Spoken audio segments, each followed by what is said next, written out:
Good evening সকলকে। কালকে আমি বানিয়েছিলাম বাদাম মিল্কশেক, খেতে কিন্তু দুর্দান্ত হয়েছিল।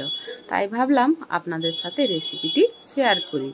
বাদাম মিল্কশেক বানানোর জন্য লাগবে 50 গ্রাম বাদাম, মানে আমি অল্প করে করেছি সেই জন্য 50 গ্রাম বাদাম আর 500 গ্রাম দুধ নিয়েছি।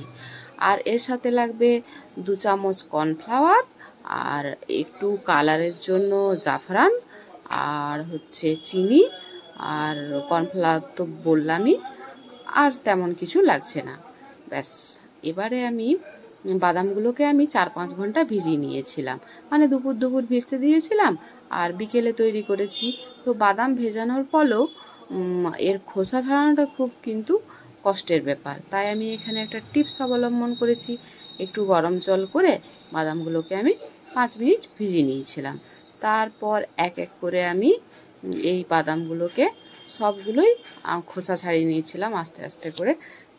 বেশ সুন্দর লাগছিল খোসা ছাড়াতে।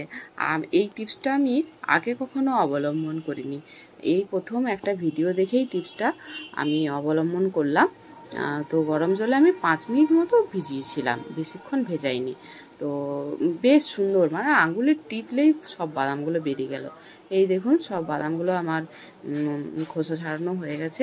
এরপর আমি একটা ব্লেন্ডারে করে এটা স্মুথভাবে আমি মিক্সড করে নিয়ে ব্লেন্ড করে নিয়েছি।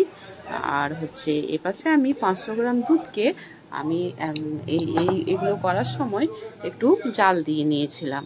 তারপর আমি ওই দুধের মধ্যেই একটু পরিমাণ কর্নফ্লাওয়ার গুলে নিয়েছি 2 চামচ মতো। আর দুধটা ফুটে এলে আমি তার মধ্যে দিয়ে দিয়েছি পরিমাণ মতো চিনি, আর হচ্ছে সব শেষে দিলাম আমাদের যে আমরা যে পেস্টটা বানিয়েছিলাম সেই পেস্টটা, আর হচ্ছে জাফরান, আর একটু কর্নফ্লাওয়ারটা যেগুলো রেখেছিলাম সেই কর্নফ্লাওয়ার, আর হচ্ছে ব্যাস এগুলো দিয়েই আমি একটু ভালো করে ফুটিয়ে নিয়েছিলাম। তো ফুটতে ফুটতে দেখবেন এই রকম একটা গাঢ় মিশ্রণ তৈরি হচ্ছে। এই অবস্থায় আপনারা গ্যাসটা বন্ধ করে দিবেন এবং একটু ঠান্ডা হয়ে এলে আপনারা 5-6 ঘন্টার জন্য একটু ফ্রিজে দিয়ে দেবেন। যত ঠান্ডা হবে তত কিন্তু খেতে মজা।